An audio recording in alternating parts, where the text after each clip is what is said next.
Welcome to Her Laundry Unfolded video podcast. Women just like you and I, experiences of trauma, adversity, and life-altering obstacles.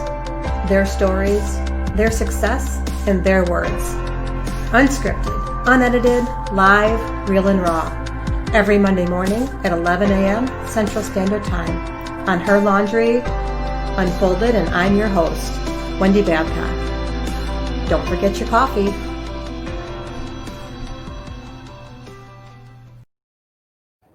Good morning and welcome to Her Laundry Unfolded. I'm Wendy Babcock, and I actually did forget my coffee this morning. And I usually remind everyone to grab their coffee, and I forgot mine. But this morning I'm joined with a friend of mine, actually, who I've actually worked with before for some branding for an event that I was hosting, Janice Skidmore. Welcome, Janice. Hi, thanks for having me. Awesome. So for those listening, we do have a little bit of a delay. So if you just bear with us, you know, it happens. It's just internet and how it all works. So we're just going to roll with it. So I'm just going to have you jump right in, Janice, talk a little bit about your background. We'll go through some of your challenges, and then we'll move on to where you're at now. Okay, so 2020 has been a year for everybody, but for me, it was a little bit more of a challenging year in terms of a health issue that popped up.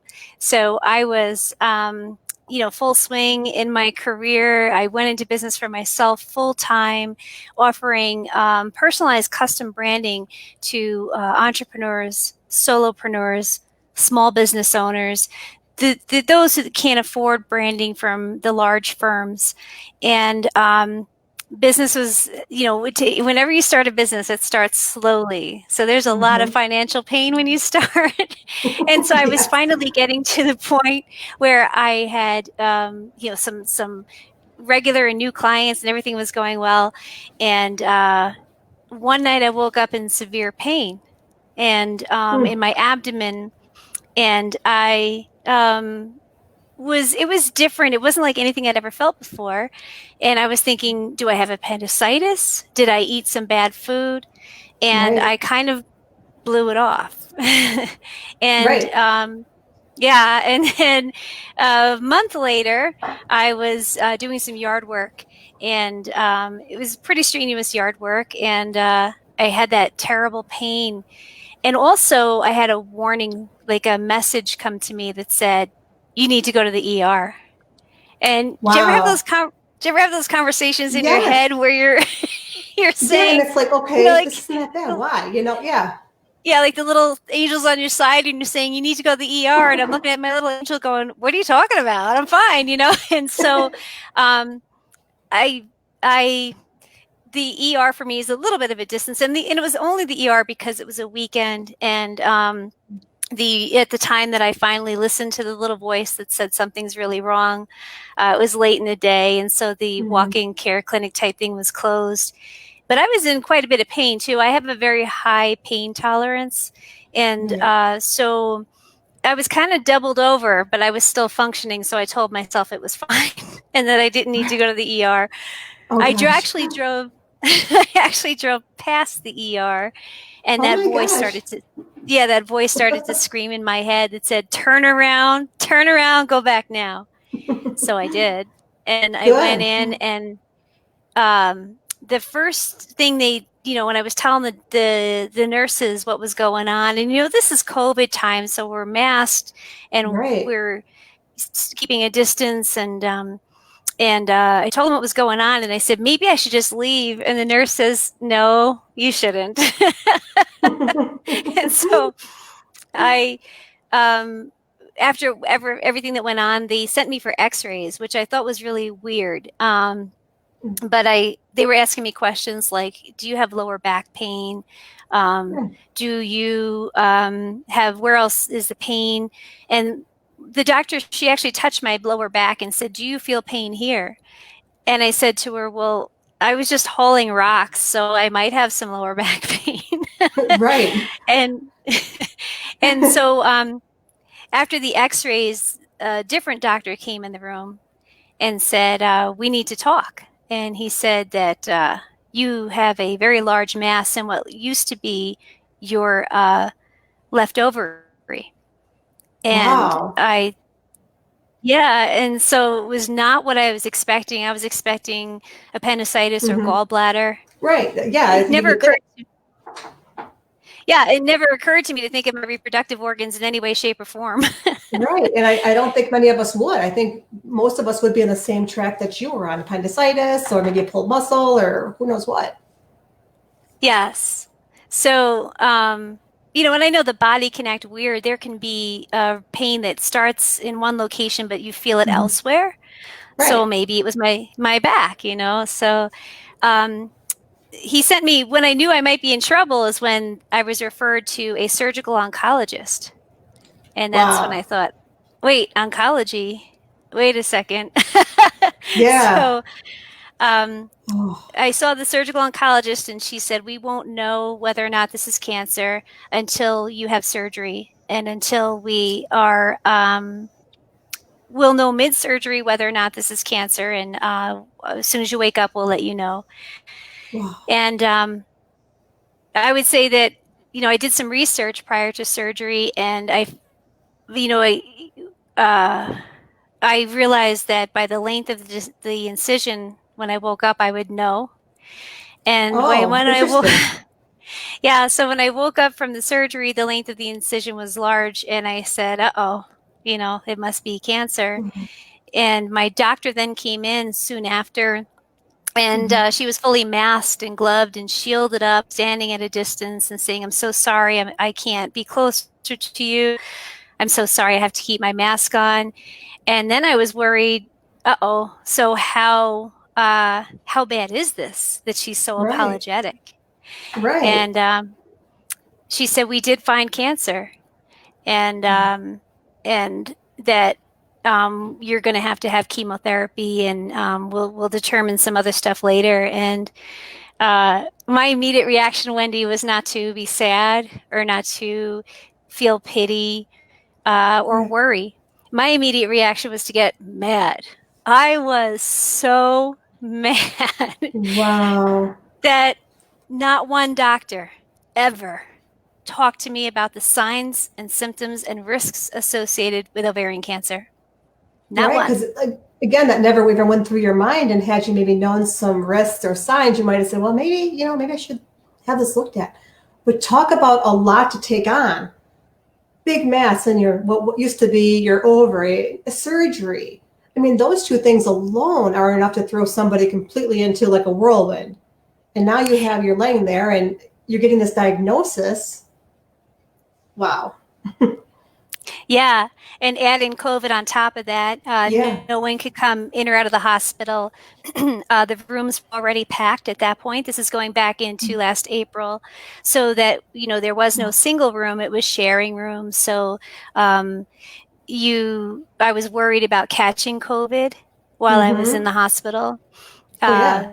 Uh, it was lonely because I was there for quite a bit to recover from the incision, and before I was well enough to leave. So it was several days of being in the hospital, several different roommates in that time. I So bet. the worry about exposure was a little bit more at that time, a little bit more pressing than the diagnosis. Well, of Um, course. Because yeah. I mean, to get to, contract COVID at that point, I mean, I can't imagine how terrifying. So, did you learn, what type of cancer it was and stage and all that right away, or did that take a bit? So that takes a bit. In my case, the doctor wanted me to just simply be well enough to leave the hospital, and we would talk about the type and stuff at the next appointment when I would see her. Okay. And so I went home from the hospital, and it took about 2 weeks for me to recover from that surgery. And in my recovery, because I'm a little bit of tough, a little bit of a tough person. Yep. I don't accept defeat. I never accept defeat. So it was Yep. about Well, two you weeks. also have a military background too, so you are a tough woman. Yes, yeah. I learned at a young age to just never surrender. You die Right. or you don't. You just don't surrender. Right, right. So I meant die in the fight. So Yes. like I said, I was angry. So even Yeah. prior to meeting up with my doctor to find out my total diagnosis, and by the way, these days, that information is usually available to you online within a few days after your surgery. The Right. report, the report will come back from oncology or wherever, usually within a few days. And so I could have found out on my own, but instead I contacted the National Ovarian Cancer Coalition and I said, put me to work. This is unconscionable to me that Right. I have no knowledge or history of this disease. I had not once did anyone give me the potential signs and symptoms to look out for. And so I said, please tell me how I can serve. I want to serve. I don't want another woman anywhere to wake up. And then I learned it's not just women. Ovarian cancer can hit you at any age. It doesn't matter if you're 2 or 102. Wow. And so the National Ovarian Cancer Coalition very graciously said to me, I get chills. They said, thank you for offering to work with us, but let's wait until you're done with chemotherapy before you start jumping in here ready to go to war. So Right. I did that. I went through the chemotherapy that was required, and as I started to feel better from my last dosage and stuff, I contacted them again and I said, okay, I'm ready. And they very graciously said, we thank you. We'd love to have you. And so now what I'm going to try to do with the National Ovarian Cancer Coalition on a volunteer basis is to reach females to the best of my ability with their backing. And what this means is that I can offer to run a support group in my state. Wow. When in some time, I'll be able to do that. And this will be support for any age that you're diagnosed at and or caregivers that need information. I'm also going to be able to provide OBGYN offices in the state to be what's called a Totes for Hope participator. And what that means is the National Ovarian Cancer Coalition will allow me to represent them so that females, when they're diagnosed, will receive a beautiful tote bag with a beautiful fuzzy blanket and some vital information in the tote bag that female can then take to and from chemotherapy and other places. And it's just the comfort to know that you're not alone. And that there's information and support nearby you, because it's when you get that diagnosis of any type of cancer, it's very shocking, and you end up feeling very suddenly alone. Suddenly, like the whole spotlight is on you, and you are not ready for it. Right. And something like that tote says, there's women here, local, that have your back, and we know you need support. And to me, I think that would be such a huge blessing for somebody when they get that diagnosis. You're going to go through anger and all of these different emotions, and that bag, I mean, really, it's a huge representation of, we got you. Yes, because the biggest thing is to know that when you're told you have ovarian cancer, you're also told there's no cure for ovarian cancer. Right. And that alone sets Terrifying. you. Yes. And so that alone, you're taught, you're kind of told there's no cure. There's only, no evidence of disease times, abbreviated as NED, no evidence of disease. And, possibly you're in no evidence of disease. That's easy to say until you're 90, or it could be 6 months down the road that changes. So that alone is very overwhelming to deal with. But when you have the support group, when you have other females who are in that journey with you, they've lost their hair. My hair is now growing. It's not the same color as it was when it left. Right. So you're bald and you've got this diagnosis and you feel like it's just overwhelming. And so to know that you have that support, that comfort, that blanket of not just the physical blanket, but that blanket of support can be vitally important as you're healing from surgery and going through chemotherapy and then afterwards. So I'm super honored and thankful.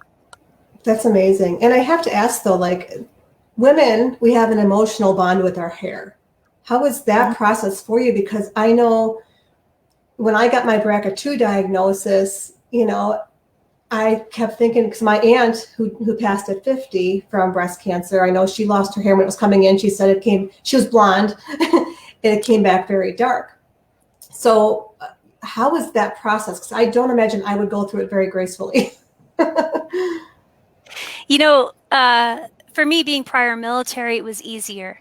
I Oh. learned at a very young age that my hair wasn't my identity.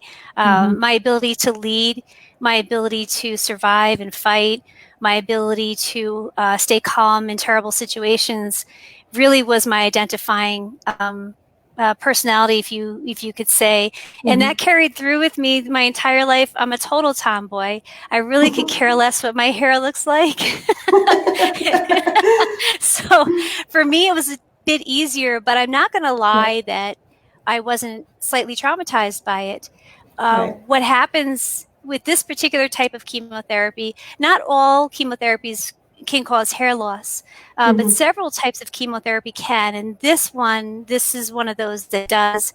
And I was sitting at my desk, never surrendering, working through everything. And I was itching. My scalp was really irritated, and I was sitting here working, and I looked, and all this hair was on my shoulder. And I thought, oh, it's time. And that was approximately 2 weeks after my first dosage. For me personally, that's when it started. And I then shaved my hair. I shaved it like this, but shorter, ready for it to fall out. And it did. Shaving it shorter made it less traumatic to witness coming out, and helped my scalp to be less irritated. So the night that I shaved it off, I have to say, it was a little traumatizing, even for a tomboy like me, to look in the mirror and see myself, knowing that I was going to lose my eyebrows and eyelashes as well. And the walk was far from over. The hair loss was just a step in the journey. So it was a little bit traumatizing. But then, because I'm a total fighter, I walked around bald as much as humanly possible during COVID. I wanted everyone to stop and say, "Girl, why are you bald?" And I could say, let me tell you why. You need to know the signs, symptoms, and risks associated with ovarian and uterine cancers. So I really wanted the conversation to take place. My hair was my identity. Yes. Yeah, my hair was my identity at that moment. The lack of hair to say, talk to me, ask me. And if you know me, you know I talk to everybody. I don't care. You're very outgoing. I love it. Yeah. So bring it on. Ask me. Let's talk. It was my concept behind that. When it started to grow in, as it is now, with this completely different color than it was, I don't even know what it is at the moment. At the moment, it's obviously quite silver. It was not quite the silver prior to. That alone can mess with your identity, because you're suddenly faced with, holy mackerel, I have gray hair. And then, like, oh. And then you wonder, should I dye it? Should I try to look more younger, presentable? And the me that I am said, oh, hell no. No. You're alive. This year has been a miracle and a blessing. Hair is relevant. You need to get this message out, regardless of the color, size, or shape of your hair, whether or not your eyebrows match, because right now they don't, and I don't care. And just get the message out, because again, I don't want another female to wake up, one day and finding out that she has ovarian cancer, and all the signs and symptoms were there for years and you didn't know. Wow. Yeah. In your, like you said, with your hair and stuff, it's more like a badge of honor at this point. Like, I'm alive. That's the ultimate victory right there. Yeah. I mean, and so when you're living with that mindset, oh my gosh, that's amazing. I love that. And I hope more women, if they're listening and either they're going through something similar, that they understand that mindset, I think that just can make a whole difference in your outlook, your prognosis, frankly. I think that makes a huge difference. So I really commend you for that. Yeah, Keep moving thank you. forward. I know it's not easy for everybody. A lot of people, a lot of women, they've had beautiful hair and they've been the type of woman that would do her hair beautifully. I was stick it up in a bun and pretend it's not there. But so I understand a lot of women have that identity via their Right. hair and they want to look feminine or attractive or whatever the Mm-hmm. mindset is. And so I want to share with them that I think they're beautiful, no matter what. Bald is beautiful, and being a survivor is beyond beautiful. And united we stand. I understand exactly how cold your head can feel. I understand the shock of seeing yourself bald. I understand the reminder that hair plays in the fight against cancer. Mm-hmm. And so we love you and we accept you as you are. And I want you to do the same for you. Yes. And, how important would you say it is when people would come up and ask you? I mean, because obviously you were, you know, standing up for this and wanting to talk about it, so I mean, did you feel, what's the word I want to say, more approachable? I mean, I know every woman's going to be different as far as whether people should approach them and ask about their diagnosis or, hey, I see you're bald. Are you going through something? Are you doing that for a friend? I always wonder how I would feel if somebody was approaching me, if I would be I'm pretty outspoken too, though, so I probably would want people to approach me and just ask rather than stare. Yeah. So, some people did just stare. They would just stop Yeah. and stare and be shocked with the fact that I was willing to walk around completely bald and not hide in a wig or not cover up with a Right. cap. Some of them were Right. shocked by it. So they would just stare. And I would say, I know what you're thinking. You're wondering why I'm bald, aren't you? And they'd be like, you know. Right. So I would say, do yourself a favor, learn the signs, symptoms of risk associated with ovarian cancer, da da da da. So otherwise, I didn't pay too much attention to it. I just went on about my business. And if someone did ask me, I was obviously more than ready to answer them.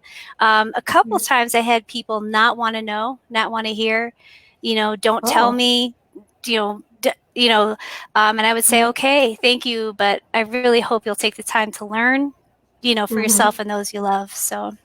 And with you saying that, my mom was that person. My mom didn't want to know anything because her anxiety was always like through the roof. So she would dwell on something like that. If she thought, oh, there's a Right. chance, she would have. And so I get where people, that fearfulness takes over. And that was totally my mom, where I'm like you. Before I had any of my surgeries, I was like researching, looking at everything I possibly could and really educating myself. Yes. So You speaking about that, I know? want everyone to know that I had an all clear OB visit in December of 2019, and then was Yes. that, and then was diagnosed with that was 2019. Oh, Then 19. I I thought was you meant after. Oh, I'm sorry. I misunderstood. No, had an all clear Oh OB my visit in gosh. 2019. I talked to my doc. I said, she said, is there any questions you have? And I said, because she said, everything looks good. Do you have any questions before you go? And I said, I have to pee a lot. I'm having to pee a lot, and it's just it's annoying.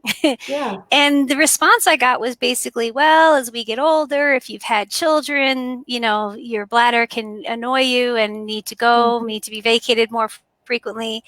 Had I only known that a Wow. huge symptom of ovarian cancer is too frequent urination, the need to urinate too often. Your bladder is Wow. squished with the growth. Like my bladder was squished, the tubes going into my kidneys were squished. One was almost non-functioning at all because it was so squished. Oh my My gosh. intestines were squished. My uterus obviously was very squished. Everything was squished up because this mass had been growing for years. And Oh, and so had I known that was one of the signs symptoms, I would have maybe said to my OB that day, this need to urinate too frequently isn't normal. It's right. not just aging. We can't just say, oh, you're getting older, so you need to pee more. No, Right. no, no. That should be a giant Right. flag of something's wrong, something's wrong, something's wrong. Never just lay down and accept that. The Right. other thing that we're told to lay down and accept is I went to the doctor years ago saying, I'm so tired. Something's changed. I'm so tired. I can't get out of my own way. And I was Mm. told, you're getting older. this is what happens. You're working too much. How's your diet? Anything but Right. saying, well, let's talk more about that. Aside from being Right. tired, is there anything else going on? Let's try to Right. put the pieces together, because doctors are beautiful, amazing, fantastic. Oh, I adore them, people, but their Right. job is to treat your immediate illness. It's Right. our job to communicate with them the whole picture. Right. And really And advocate for ourselves as well. If we deep down feel that something else is going on besides just accepting, oh, yeah, I'm aging. yes, and so the other thing they might say is you have thyroid issues that Yeah. we'll need to look out for, or if you have. I also had digestive issues. That's another huge sign symptom Mm-hmm. of ovarian cancer. Too frequent urination. The need to urinate like 2 or 3 times in the middle of the night. The digestive issues, the very tiredness, the bloating. I've always been a very physically strong and emotionally strong person, and Mm-hmm. I work out a lot, and I was starting to look like I was pregnant. And Oh, wow. the other thing women do is we blame ourselves. I'm working Yep. too much. I ate too much. I didn't do this right. I didn't do that right. Yep. And so I missed that huge symptom of bloating because I didn't know about it. So my thing now is to, like, obviously express this to everybody. Know the signs, symptoms, and warnings. Don't be afraid that just because you know them, that you're going to have the cancer. Just Mm-hmm. know them so that you can do what the doctor can't do for you, Right. and that's to pull those pieces together. So, Exactly. And the important thing too that I learned about ovarian cancer too is that, the symptoms are very mild and they can be multiple symptoms. And by yeah. the time you're actually diagnosed with it, usually you're in a later stage because they don't look for it. I know they can do a lab test called the CA-125, but even those are kind of hit or miss. Those are not a definitive. So we really don't have great testing for ovarian cancer. And like you had to go through a surgery before they even were able to fully diagnose it. Yes, exactly right. So CA-125, cancer antigen 125, it can be Mm-hmm. elevated in females of any age who Right. have ovarian cancer, but it is not a definitive. Right. CA-125 could be elevated for multiple reasons, but a high CA-125 is definitely an indicator for a doctor to say, hey, we need to pay attention. We need to maybe do more investigating about this potential ovarian Yes. or uterine cancer. Um, but that can often be missed, as you said, by the symptoms are mild, Right. and we blow them off. I had lower back pain, but I was hauling rocks and I probably wore the wrong shoes. you Yeah. know, just, So so, true. uh, yes. So, the CA-125 is an indicator, but not always a true indicator. Mm-hmm. The other things that a doctor would need to test for is obviously the signs and symptoms and an X-ray or MRI or whatever. Family history is huge. Right. So I am a first generation American. I Mm-hmm. don't have relatives in America. My parents came Wow. to America. And so my relatives are in Ireland and Scotland and New Zealand and British Columbia. They're not in America. So one of the first questions the doctor says is there family history of cancer? And I'm going, well, immediate family, yes. And they'll say, your grandmothers, your aunts, your uncle, and so I'm like, well, the only ones I know of are immediate family. Right. So that can be an indicator of a genetic mutation, which can Mm-hmm. raise your risk of having ovarian cancer or breast cancer or other cancers. So the thing Right. is again, don't put your head in the sand. If someone had told me years ago, you should be tested for genetic mutations that may lead to cancer, I would have been like, girl, sign me up. I don't want Yeah. cancer. Do this for me. But that's me personally. Yeah. So I would Me have too. had the, yeah, I know.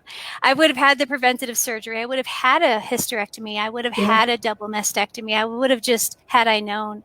Of course, I found Right. out after the cancer had already taken place that I'm BRCA2 positive. So, Right. yeah, so that's something else that they don't teach us about that I wish they would.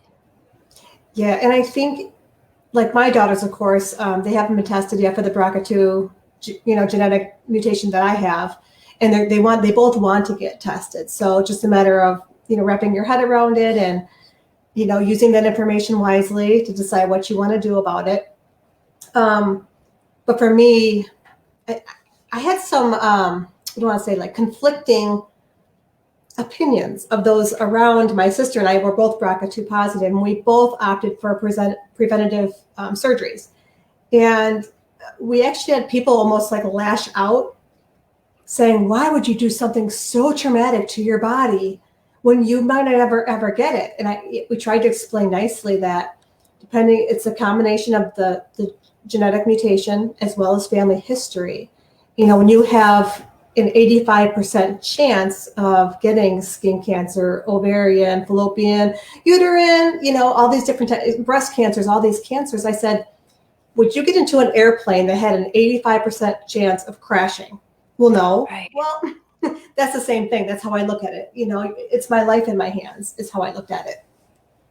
Right. And, this journey is very personal. It's a very, everyone has their own way of dealing with it. So some people are totally into faith and they'll say, well, I'll pray. And some people are totally into diet and exercise, and they'll say, I'll, run to the mountaintops and eat fruit. And, so everyone's got their own way. Exactly. But, for me, science doesn't lie.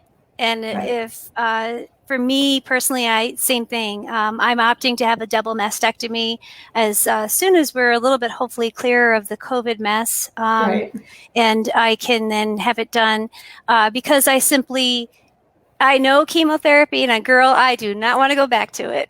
Right. So if I have this potential tool that could potentially prevent that from happening, I'll take it. Yeah, you and me both. I watched my dad go through chemotherapy, and he didn't lose his hair, but it's not a pretty sight. I mean, he dropped a lot of weight, and he was so frail. It's really, really hard to watch. And, with his side, my dad's side was so riddled with cancer, and the females in my dad's side. And see, that's another misconception that I learned. We usually say, oh, it's not on my mom's side, so I don't got to worry about it. You really do need to worry about both sides of your family.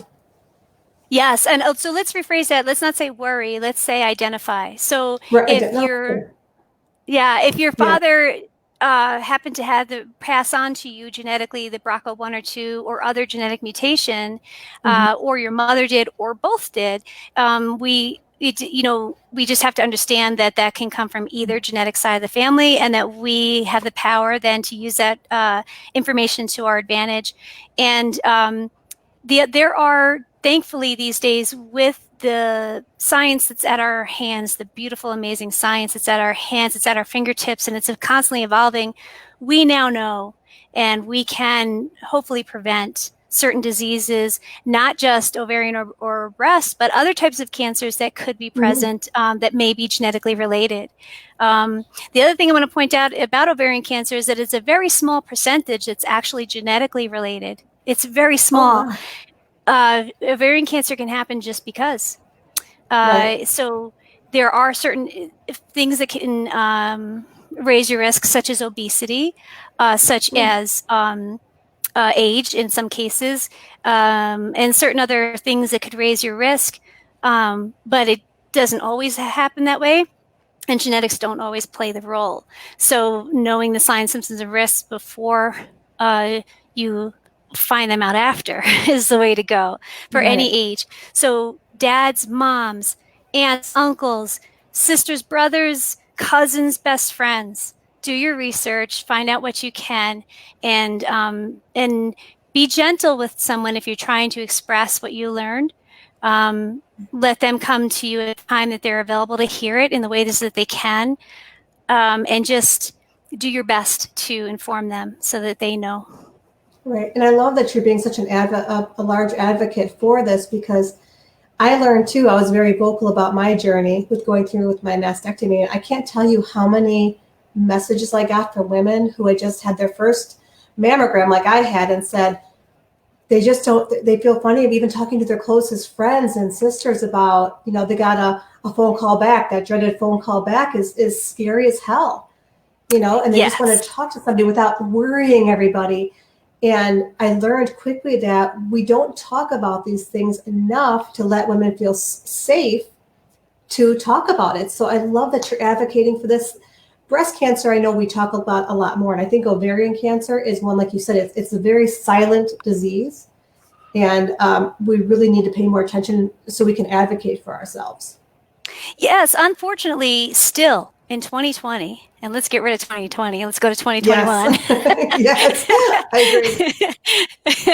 Still in 2021, women's bodies, our sexual organs, our femininity, our lack of femininity, but just our womanness is discouraged, except to sell yourself sexually. And I rephrase, I don't mean sell yourself, I mean present in a sexual way.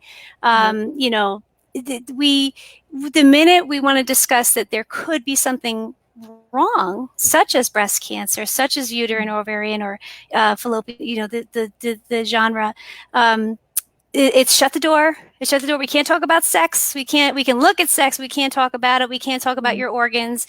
And so as long as I have breath in me, I'm going to be talking about those organs. A very tiny portion in a woman's body in terms of her reproductive system can really mess with you.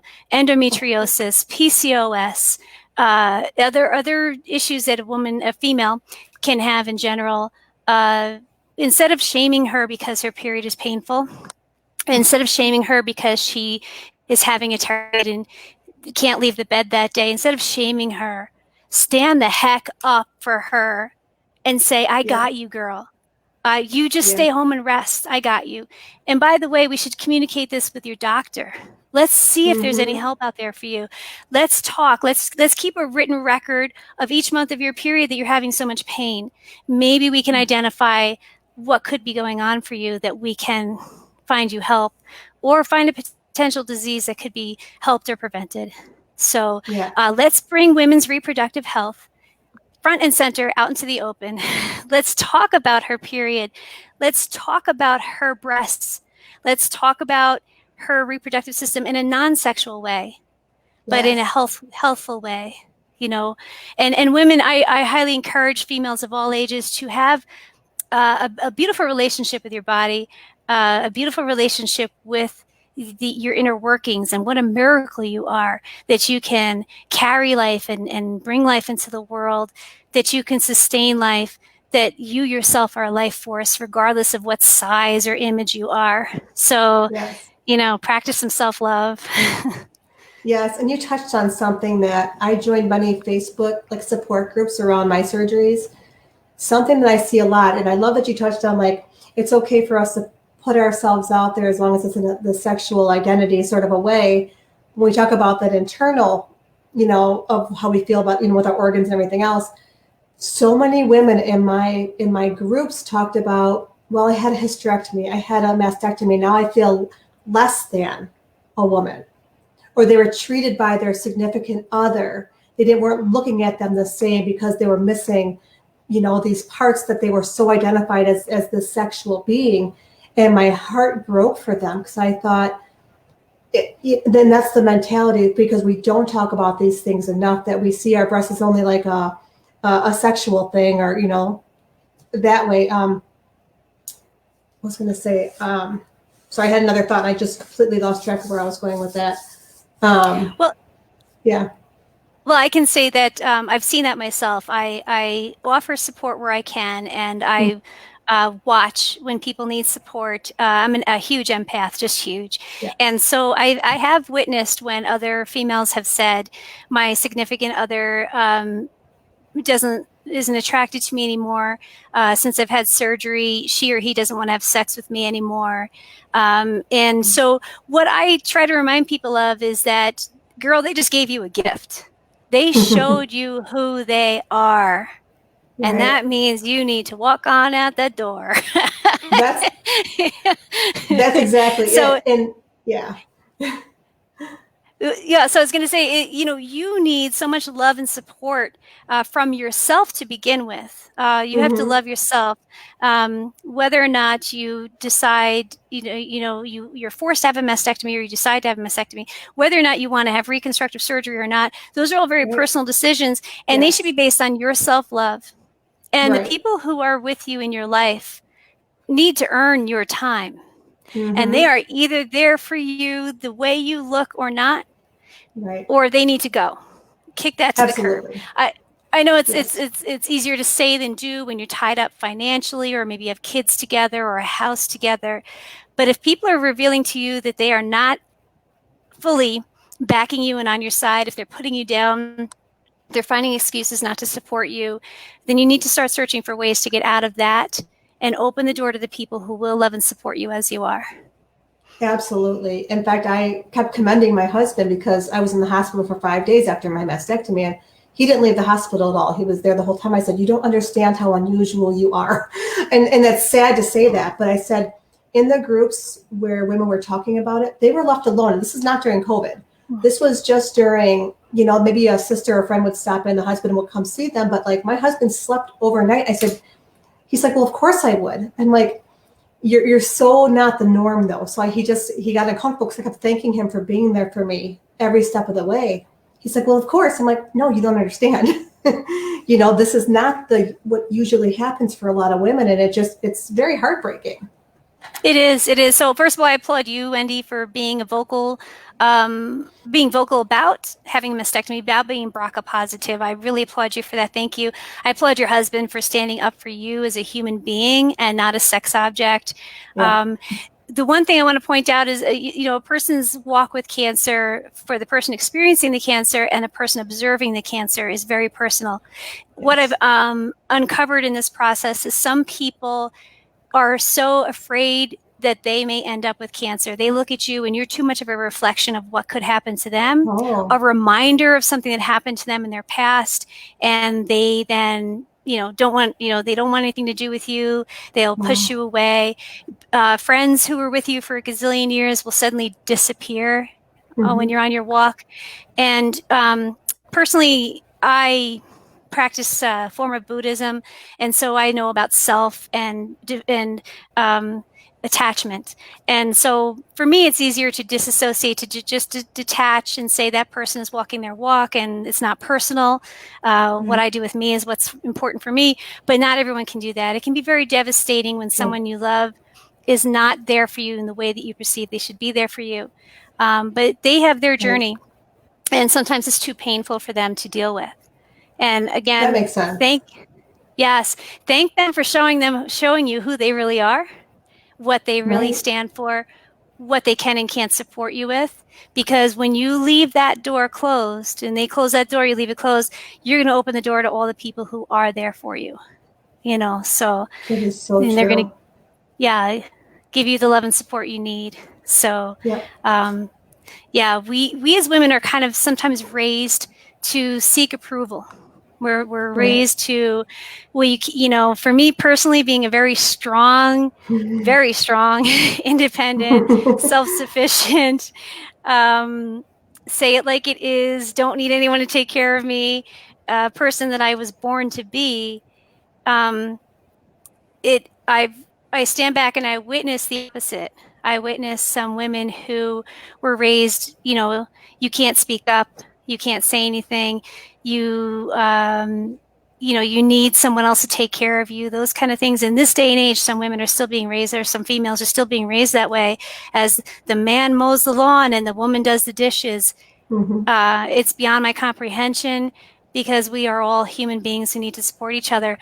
But I tell you, I can share with you so many times when I was a strong leader and a successful leader, and people were following, and there'd be that one, she's such a bitch, she's a bitch. And and I'm not a bitch at all if you know me. No, not at all. This shirt is your shirt if you need it. You can have my shoes if you need it. I'm the opposite of a bitch, but I'm a leader. And I'm a strong person, and some people will put you down for that. So on your walk, if you decide to have preventative surgeries, or if you are walking through any kind of cancer, people will try to help you by telling you what to do. Don't eat this. Don't do that. Don't go there. And so I always remember that, like you experienced when you said you were going to have the surgery, and people were like, "Don't have that surgery. Are you crazy?" People are going to try to help you, because all things stem from self-love. They love themselves, and want to love you the way they love themselves.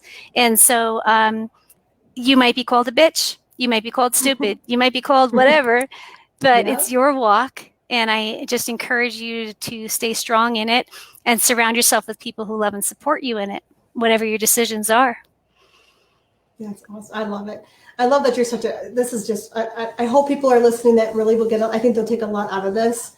I hope I'm so. actually going to put your information up here too. If anyone wants to connect with Janice for more information, she's advocating about, ovarian cancers, and also you're still doing branding, and she's an amazing entrepreneur. So she's managed to keep doing her business as well, and all of her struggles. And you are a very, very powerful woman. I love it. Yeah, thank you. I just want to point out quickly that I was able to work through chemotherapy, but not everyone can. And girl, that is okay. That is more than okay. If you need to take time off work, if you need to take time off of doing the laundry, then you do that and help if you need. It's not for whatever reason.